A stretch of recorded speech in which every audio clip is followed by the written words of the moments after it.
this time I won't drop it.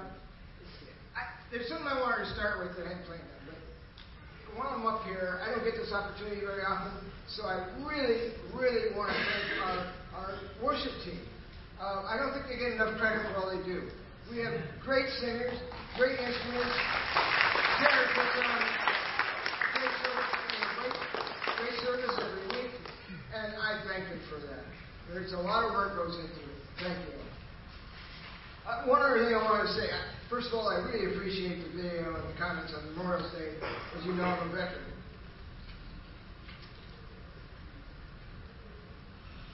One of the lines in the video really caught my attention. Not all of them die on the battlefield. I've had one of my section soldiers and one of my co-workers both die of suicide. Veteran suicide is a real thing. And it's hard. Okay.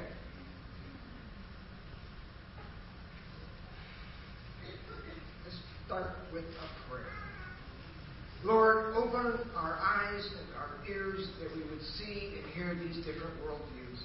Open our hearts and minds that through them we would understand ourselves and others better. I pray, Lord, that as we gain this understanding, we would use it to increase our awareness of the pieces of worldviews that we've adopted. We'd be able to shed them, have a thirst to know, understand, and grow your word, and grow into the only worldview that matters, the biblical Christian worldview, the worldview that's according to you. Thank you. In the name of Jesus, amen.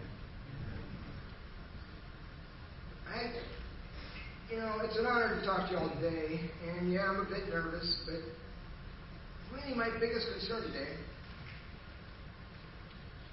other than having a dry mouth, is being able to impart to you what knowing about and understanding the worldviews means to your life, in your life, and what it means to, I lost my space. There we are. The life of your children and the life of others. Before the series started, Michael had given the leader team the book, Hidden Worldviews, 8 Cultural Stories that Shape Our Lives. And I did get around to reading it, actually. And I had to use a lot of it, of course, for this lesson I'm doing today. And some of them, kind of applied, and you think about them and everything. But there's 2 of them that really struck me. And part of it was because I felt like it was so today. And that was the one that Michael did last week, Moral Relativism, and the one we're going to do this week, which has a big fancy name of Postmodern Tribalism, which I'll get into in a little bit. It impacted me, the book impacted me, and those 2 impacted me because of this. It's like, why didn't I know this? And this is something we really need to know and understand as Christians. So what's the goal of this series on worldviews? One is the need for us to recognize the contrast between secular worldviews and biblical worldviews. Michael started with the secular worldviews, so we're aware and understand we've assimilated parts of them throughout our life. We need to see them in our own lives. Then, and only then, are we going to be able to see them in the culture and the people around us. We need to know how these worldviews affect our lives and the lives of others.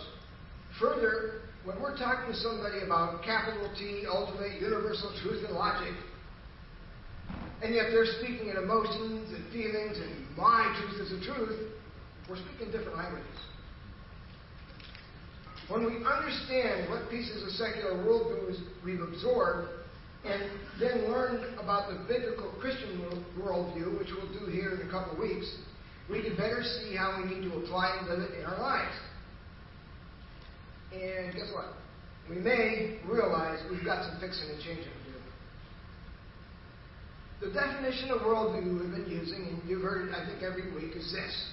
A worldview is a commitment, a fundamental orientation of the heart that can be expressed as a story or in a set of presuppositions, assumptions which may be true, partially true, or entirely false, which we hold consciously or subconsciously, consistently or inconsistently, about the basic constitution of reality and that provides a foundation on which we live and move and have our being. Wow, that's a lot of words. That's a lot of words. I think I've heard that every week now, and I still have trouble with it. So I'm going to try to do a visual. I don't have a slide up here, so we'll do a word picture. How's that? We've all heard of rose-colored glasses, right? A worldview is like putting on those rose-colored glasses. Everything you see comes up roses. Life is wonderful and bright. It's like, the opposite would be putting on dark sunglasses at night. You wouldn't have a clue. Some people do walk around like that, by the way. There's another visual I came up with, which is it's probably a little weird, but we'll go there anyway. So think about making macaroni. I told you that. Once it's done, you pour it into a colander, and that colander is a filter. So as you pour it in there, all the water comes out, and in the bottom, your water, you have water world. Somebody probably remember that movie. So on the other side of the colander, the filter, you have pasta land. Yeah? Now, if you're in water world, looking through that filter, those little holes, and you see a bunch of macaroni, you really don't understand it. And if you're the macaroni, looking through those little holes, you're not going to really understand water world.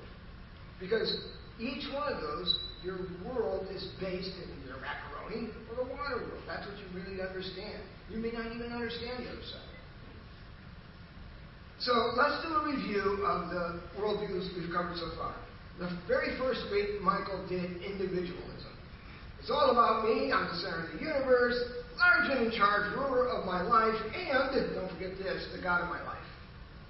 Week 2 was consumerism, which we're probably all familiar with in some ways. Michael showed us through Genesis how God created us as consumers, but with boundaries. We're free to consume is God telling Adam and Eve they could eat the fruit of any tree in the garden. And the tree of the knowledge of good and evil, which they weren't supposed to eat of, that's the boundary. Solomon, the guy who should know, says in Proverbs chapter 18, verse 11, the rich think of their wealth as an impregnable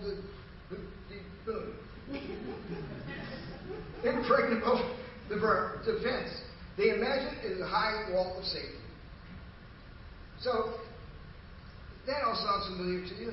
And consumerism really means the things we can't take with us, whether money or possessions, become our security, what satisfies our soul, rather than relying on God. On week 3, Michael did his lesson on nationalism, and that's actually a tough one to do. I can understand that. Personally, I'm glad it was not Michael and not me. It's about patriotism, being proud of your country. It's a good thing to have both of those things. But what the problem is when government replaces God as a solution to all of life's ills. That's where the real problem lies. And if you want an example of that, just go through 20th century history. There's a couple of great examples in there. And then in week 4, John Burton, our biology teacher extraordinaire, thank you, John, took us on a journey through scientific naturalism. He showed us how it's been around for almost 200 years and really took off thanks to Charles Darwin and The Origin of the Species. And I'll bet you every person in this room has heard that book. Yeah. Scientific naturalism can be summed up as only matter matters. We got this. We don't need God. There's no spiritual. None. Not a bit. And then last week, Michael spoke on moral relativism. He asked, if we went back 20 years, 50 years, would morality be the same? Relativism theory denies that humans can possess objective truth, universally meaningful knowledge, or unchanging moral absolutes. You be you. Every individual's morality is what matters. Michael made great points in showing issues that moral relativism brings upon itself, both logically and in society. And by the way, for next week, which is week 7, Michael will be tackling salvation by therapy. And just so you know, and there's no misunderstanding, it is not a condemnation of therapy. So I want to get that out of the way right away. But he's going to be talking about salvation by therapy. As for myself, I found tribalism foreign to my way of thinking. Just as I found this week's postmodern tribalism worldview foreign to my way of thinking. I was asking, what does that even mean? What kind of a word is postmodern tribalism? And that's a good question. It's two different but connected worldviews. And we're going to examine the path from worldview of modernism to that of postmodernism, and then to tribalism. So, woohoo! More worldviews and toss in some social constructs, please. So, next slide, Captain.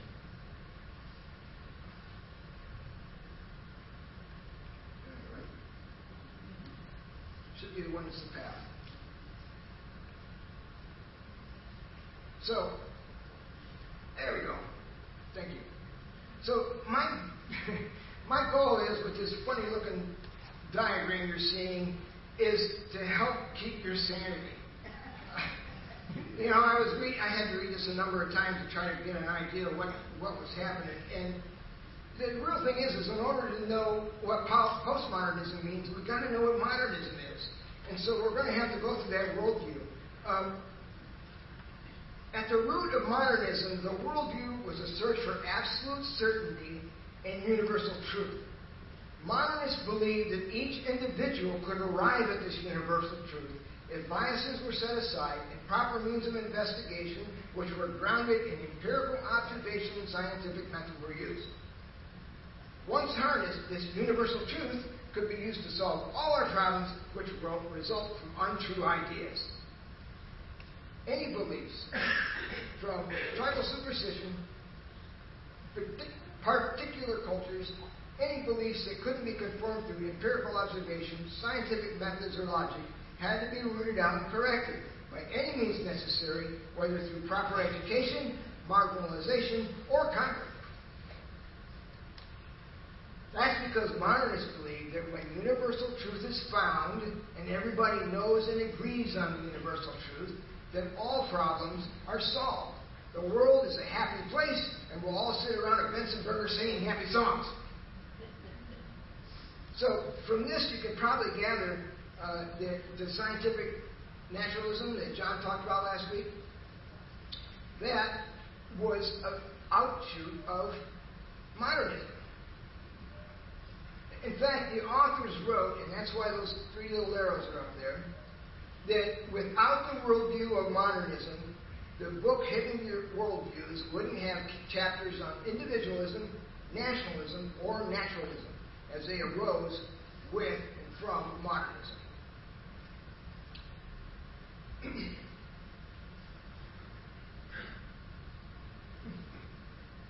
So, when I read about modernism, it kind of struck a chord with me, quite honestly. Because modernism is the worldview I identify with. I realize that with the most, I identify with it the most. And I realize this is a worldview that I grew up in. It's that shaped my life. I really have a suspicion that most of the 40-somethings and over might also feel that way, because it's probably the kind of worldview you grew up with. And I'm confident it's why moral relativism and postmodern tribalism are hard for me to understand. One of the social constructs of modernism, which is up on the screen there, was the Great American Melting Pot. Immigrants to America assimilated into the culture, and within a few generations, their children and grandchildren were American in attitude, words, deed, with English as their only language. They didn't know their ancestral language. They were fully part of the American culture and not their ancestral culture. And it's interesting to me that I can remember actually discussing the Great American Melting Pot when I was in school in the early 60s. Because I dated myself. Anyway, the melting pot successfully transformed them from hyphenated Americans, Italian American, Irish American, Asian American, German American, to just plain Americans. However, people started wondering if they had lost a significant something in this transition. And at the same time, some elders felt excluded from mainstream society. And And that's what's going to bring us to this one, multiculturalism. I'm calling it, it could be a worldview, I think, but I'm calling it a social construct because in my head it fit in better with this. Honestly, it was about the only way I could see it. I don't know that it lasted very long either. So, multiculturalism envisioned a nation where a person's cultural identities were maintained. Like a piece of tile with its unique features, shapes, and colors. As in the picture, when combined, these tiles merge into a coherent, multicolored piece of art. Rather than melting differences away, as in the great melting pot, multiculturalism celebrated cultural plurality with a broader unity.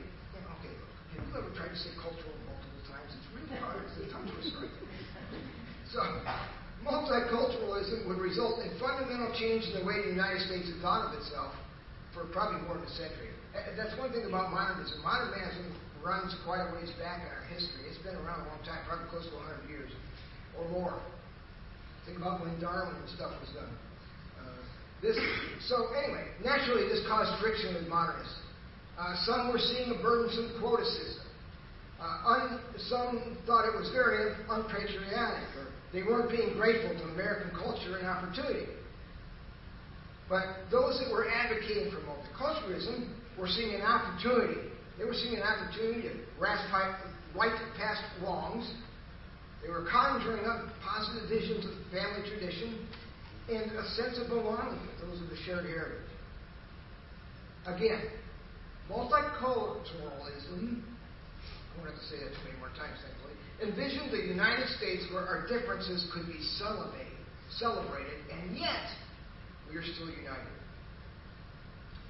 Well, yes, there's a wrinkle, because as the author said, debate wasn't even resolved before new voices showed up at the party.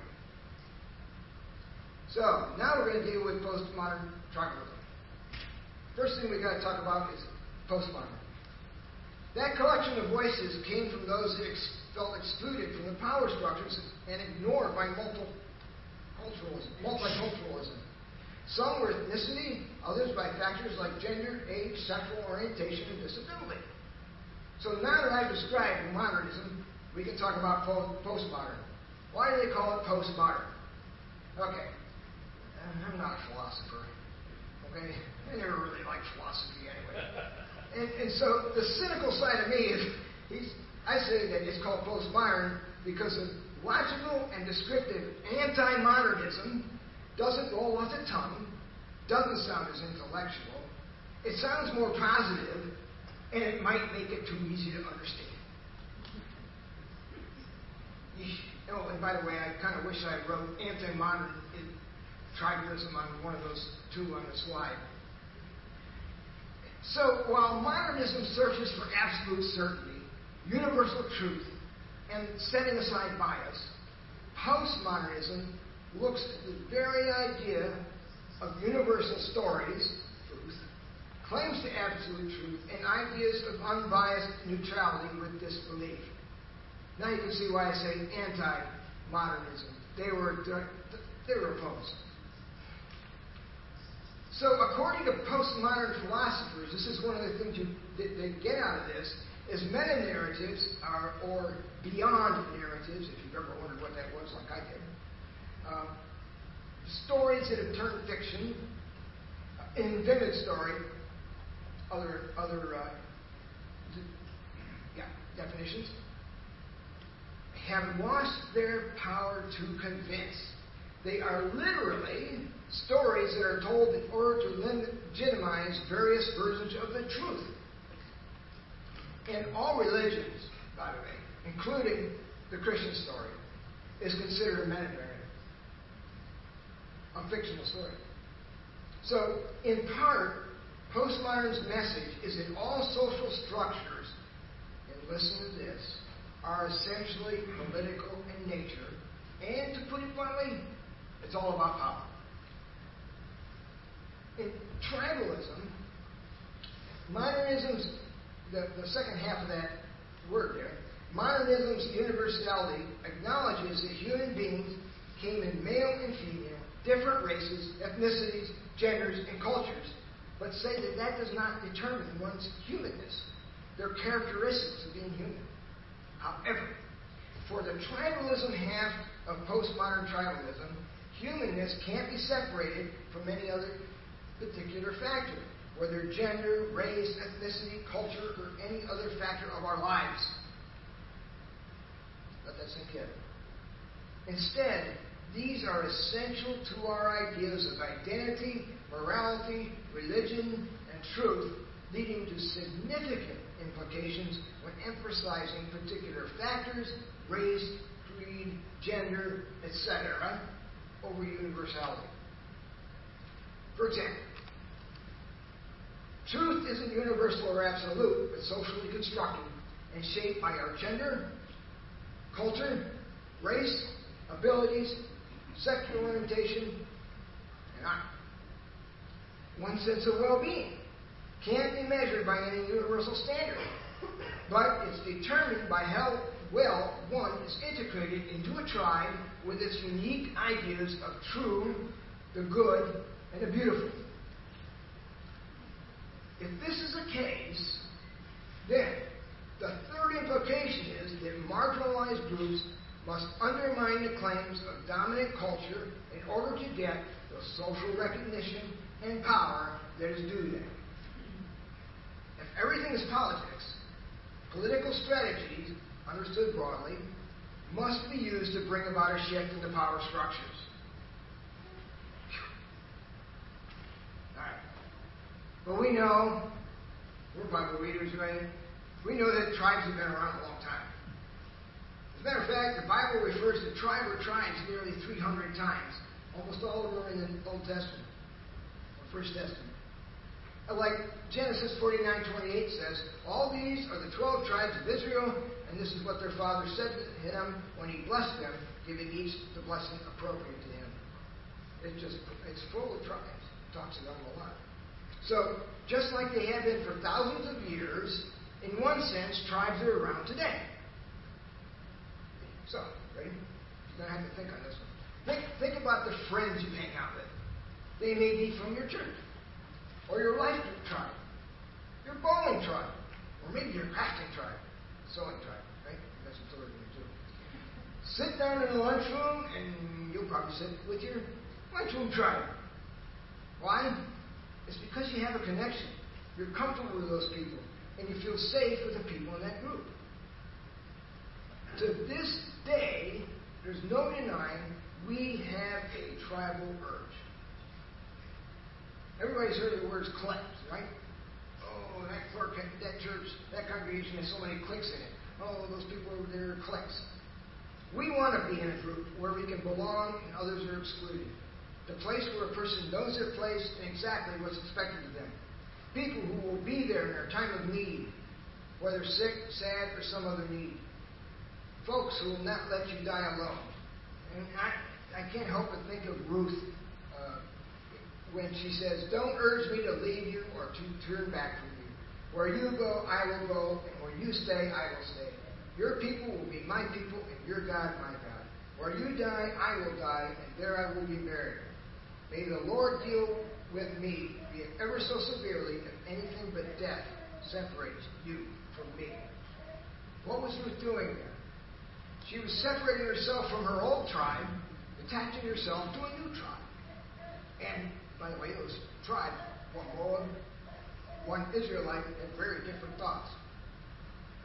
So, tribe members share a powerful sense of identity within a smaller group, defined by a common language, by meaning, experiences, and ideas, by an awareness of competition with outsiders for scarce resources, and a feeling that the group is necessary for survival. I mentioned earlier that there's good in all of these. Maybe I didn't. But there's good in all of these worldviews. Okay? So what's good about postmodernism? Postmodern tribalism. Three of the worldviews we've covered so far, individualism, nationalism, and scientific naturalism, are derived from modernism, and actually they're hostile to Christianity. That should leave us with an understanding that modernism is a questionable intellectual home for Christianity. I mean, for those who grow up in modernism, we think it's the greatest thing since Swiss cheese, but got those. But it's actually not that great an intellectual home for us. So at least by its critique, postmodern tribalism offers us a useful appraisal of the problems of modernism. And yet, certain segments of American Christianity were really comfortable in the mainstream of American society. But life in the United States has changed. And now we're feeling outside of the normal social structures. We're feeling pushed out and want our Christian nation back. Yeah, I know that feeling. I'll confess it right here. I know that feeling. What we commonly do is gather with like people, our tribe. But in what seems like a more Christian response, this sense of marginalization could or should help us develop greater empathy for others that have been left out. We can have empathy because of postmodern tribalism. And Christians have struggled for centuries with balancing God's kingdom and our place in society. When Constantine gave Christianity a favored place in the Roman Empire, many traced the demise of the early church's spiritual vitality to it. Postmodernism views the world as competition for social power to advance the cause of one's own group. Do we Christians protect our share of power or pursue a uniquely Christian understanding of authority? That's a good question. So tribalism can help Christians recognize a dependence on alien to us definitions of power. And this is another interesting point. Too often Christians fall into the trap that limits sin to individuals. We talk about that a lot. However, sin has a history of getting ingrained in social structures. Economics made it difficult to get rid of slavery. Intellectual superiority perpetuated colonialism and sexism, and manifest destiny made it possible to dehumanize Native Americans in a drive to expand the country with real meaning and right Christians participating because of deeply embedded social systems and tarnishing the reputation of Christianity while they were at it. Christianity has suffered as a result. So tribalism can help us recognize these wrongs and help Christians recognize the systematic aspect of sin. I think one of the greatest examples of that are the Israelites. You look in the Old Testament, you read about the Israelites, and you can see that systemic nature of sin. So there's many basic life functions that are a function of our culture. Forming families, educating children, governments, punishing lawbreakers, celebrating milestones, and more. All cultures do these kind of things. What we do is cross-cultural. How we do those is shaped by our culture. And they give us a sense of order, rhythm, a framework. And what we do seems normal to us, but can seem alien and wrong to other cultures. Do you remember when we were sending peanut butter over to the Middle East to help them eat?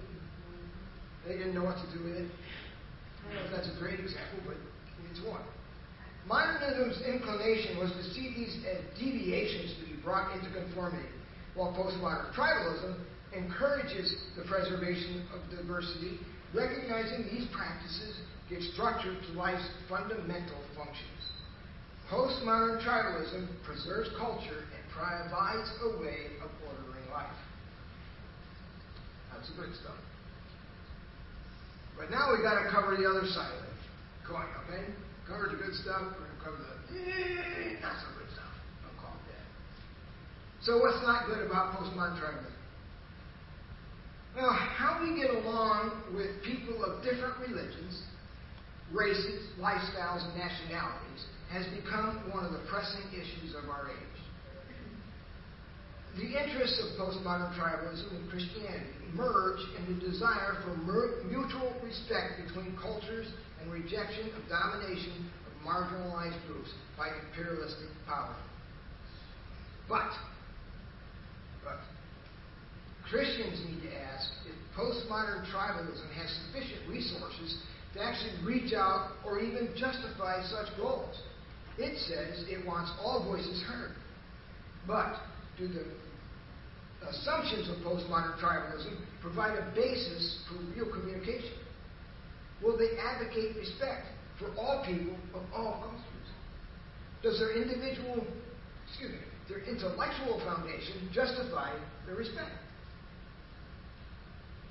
Postmodern tribalism often assumes cultural determinism. It's one of the negatives. Because postmodern tribalism believes that our perception of time, ethics, the sacred, death, and a whole host of other things always comes through the filter of culture. In stronger terms, if culture determines our perceptions of reality, we cannot possibly perceive reality in any other way. But when we look at the broad divergence in cultural ideas and practices, then the implication would be that one culture wouldn't be able to communicate with another culture. And yet, we know this isn't true. Another thing is that postmodern tribalism relativizes tribes while absolutizing my tribe. And I think my description here, or the description here, might make that a little clearer than how they call it. Even if postmodern tribalism could communicate ideas across tribal boundaries, it does not offer a common authority to enact an agenda of peaceful coexistence between groups. As Christians, we should find this tragic, as modernism has allowed certain beliefs that they agree with to subjugate minority voices and shutting them out of the power structures. As Christians, only God has authority, not cultural truths, cultural norms, traditions, or customs. What's more, Christians have often felt marginalized under the assumptions of modernism, as when modernism declared that a religion of divine revelation had no business in universities that valued science and reason. For that. Well, the thing is postmodern tribalism rejected universal reason as authority and replaced it with one's own tribal norms and customs. So, my authority is that of my tribe. My tribe determines what is truly authoritative for me, even if it isn't true or authoritative for those outside my tribe. So what if my tribe's tradition cuts off everybody's left thumb? What happens? Well, as part of this tribe, I don't have the authority to determine it's wrong. And since it's my tribe's truth, another tribe has no authority over my tribe to say, that's really stupid, that's wrong. It's an example of what happens when one's entire concept is based on tribal tradition and not a transcendent God. Also, postmodern tribalism degenerates into just another power play. Modernism defined our problem as ignorance that could be eliminated by knowing the truth. Postmodern tribalism calls this a smokescreen. It's a smokescreen to conceal the modernism's actual goal of attaining power. Postmodernism wants to rectify the imbalances caused by modernism, but cannot appeal to universal truth. So, how are they going to achieve it? The only way to rectify power arrangements would be power. And more power. So, if I'm maximizing the power of my thumb with its own particular truth, no left thumbs, ultimately, what's going to be the difference? How many of you think you'd have tribes fighting for power? Further, postmodern tribalism creates a culture and cult of victimhood. We don't want to belittle legitimate claims of victimization. Rectifying systems and situations that cause harm to people is a fundamental goal of moral behavior. I'd like to insert a little something here. When it comes to moral relativism, what's going to happen to that? We don't want to belittle legitimate claims of victimization. Rectifying systems and situations that cause harm to people is a fundamental goal of moral behavior. What if we don't believe those morals? We talked about that last week. An interesting feature of postmodern tribalism is groups that use their status as victims as means to claim their resources of power. There's no incentive to overcome oppression if that's where one claims their right to power. Can't overcome oppression, you don't have power anymore. It's even more difficult because of postmodern's tendency to view victimhood as conferring moral virtue on the oppressed. Also, postmodern tribalism is susceptible to using suffering as a political and social lever without offering a way to eliminate it. So, I don't know about you, but as for me, I think I can see where this is headed. And then another one is postmodern tribalism is culturally reductionistic. It's another one of those big fancy words, I guess. I've already talked about the main factors and components that can make up a race. A tribe, sorry. Race, ethnicity, religion, orientation, gender, economic class. There's many more of them. But postmodern tribalism tends to reduce this to just one facet. Reducing a person's identity to that facet. Race, gender, ethnicity, economic class. So if I describe myself as a male, Christian, middle class, Caucasian, of European descent, educated in the Western tradition, retired, a mechanic, a citizen of the United States, which one of those 9 tribes do I belong to? Am I supposed to just pick one? None of them are cultural equivalents. Do I pick the one that has the most power? That wouldn't seem to make sense to most people, would it? The reduction of our identity to one factor is completely arbitrary and does not do justice to actual human beings. For me, a closing thought on tribalism. Can you think of a past or current worldly tribal system you would like to live in? Now, ask where you could find a tribe that includes every male, female, race, creed, occupation, ancestry, ethnicity, go on, etc., that would allow them to live, breathe, eat, and work side by side in love, truth, and grace? Yeah.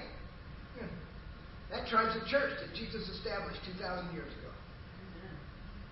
We don't usually think of our family here as a tribe, but since it is.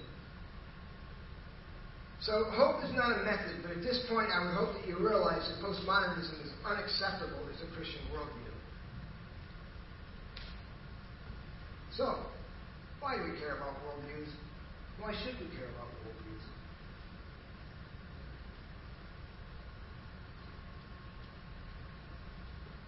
Well, I'll give you one. Our children. I've talked about faith at home before. I emphasize faith at home, try to emphasize faith at home, because life showed me how much it matters and the difference it can make. Some of you may have noticed that I don't have much hair and I have gray hair. I've got a couple of years under my belt. I can see what happens, personally, when faith at home is a practice or done right. So, it's something I felt personally when I look back on my life and see the mistakes I made. You throw a stone into a still pond, and the ripples will dissipate and go away. But one thing they don't do is go to another pond. But for the mistakes we sometimes make, the effects can ripple through generations. Once again, check your First Testament, read about the Israelites, and see how that went for them. It's been said before, I'm going to say it again. Studies have shown that our worldview is set by 12 or 13 years old. I did not know that. In my lifetime, I've seen our culture taking more and more of an anti-Christian and godless worldview. I'm guessing that you sense it as well. It indicates that instead of a biblical Christian worldview, the secular worldviews we've been talking about are winning the hearts and minds of our children. There are different facets to faith at home, but the goal is to establish a Christian worldview in our children. Some naysayers would say it's indoctrination. Well, I would ask, what would you rather have indoctrinated into? They're being indoctrinated now. Children spend 6 to 7 hours a day at school, not including travel or school activities. They have about the same wake hours at home on school days, and they're playing various sports or have other practices after school and on weekends. These secular worldviews may have started with intellectual philosophers and moved into our universities, but as can be seen around us, literally, all over our country, they're moving into our high schools, middle schools, and continuing on down the ladder. We, the congregation, can help in various ways, and we want to. I consider it's very important that our children are here and participating. As part of the example we set, do not forsake the assembly. But realistically, with only 4 to 6 hours a week here at the church between classes, service, and jaywalkers, what's going to have the most influence? The time they spend at church pales in comparison to the time they spend at school, with friends, coaches, instructors, whatever they see on social media. Proverbs 17:6 says, grandchildren are the crowning glory of the aged. Parents are the pride of their children. How do we become the crowning glory or pride of children? Parents, grandparents, aunts, and uncles, we must be demonstrating with our lives a biblical Christian worldview. Read the book of Daniel. Consider the faith and example that his parents had to demonstrate at home and develop in Daniel during a time of Judah's apostasy. It's really amazing. So as our nation sinks deeper and deeper into an anti-Christian, anti-God society, the training of our children is going to be critical. So there's more about why we should care about worldviews. From the time we're born, without realizing it, we're assimilating these secular worldviews from the people and culture around us. We don't even realize it. Without these worldviews being discussed in our introspection, we have no awareness of what's influencing us on a deep and hidden level. Individualism, consumerism, nationalism, scientific materialism, moral relativity, postmodern tribalism. Once we've gone over so far, there's a couple more to do. The worldview of our culture is a pattern of which Paul says, we've been reading this, do not conform any longer to the pattern of this world, but be transformed by the renewing of your mind. Then you will be able to test and approve what God's will is, his good, pleasing, and perfect will. It's not a question if we have a pure biblical Christian worldview. We don't. It's a question of how much of the secular worldview we've absorbed and how much of it has to be overcome for us to be transformed. I do not think that we can sugarcoat what's happening in our society. Just a few minutes of TV, walking through a store should be enough. Spending time in the First Testament, reflecting on the story of the Israelites, as I've mentioned, and how many times they failed because they didn't follow God's ways. They didn't use God's worldview. The more I read the book Hidden Worldviews, the more I was able to see some of myself in these secular worldviews, but also understand how a particular worldview could draw someone in. As the authors pointed out, there are good aspects to each one of these worldviews. I say these worldviews, like any good lie, has a kernel of truth. The problem is that each of these secular worldviews kicks God off the throne and are dealing with salvation by man. The true salvation we all need, everybody needs, is through Jesus the Christ. But as in Proverbs 16:25, unfortunately, there is a way that seems right to a man, and it leads to death. Now, you can bring that team up. I realized in reading the book that the reason I was troubled and am having trouble understanding what is happening in our society is because we're not talking the same language. Raised under Modernism, my base of reality is a scientific method, logic, and universal or absolute truth, which isn't going to speak to people when their base of reality is emotion, feelings, and my truth is truth. We might speak the English language, but the same words do not mean the same thing. Yet I believe there is hope. It's not a pleasant thought for a guy who likes things as they were. I think in 20 years I may not actually recognize the country that I knew as I grew up. But the more cultural changes around us, the as we see this continued decline in morality and an increasingly anti-God, anti-Christian culture, the more Christians can stand out in the culture. The more we'll be that light in the darkness that we're supposed to be. But, and yes, there's a condition. Children, as Christians, should and must have adopted a biblical Christian worldview in both word and deed, including at home, to be that light to hope for the world. I hope that these past 6 lessons are meaningful and beneficial to you, that they're opening your eyes and ears, mind and heart to the ways worldviews are shaping and forming you and allowing you to see our culture a little more clearly with a better understanding. Okay? Thank you. Let's stand together.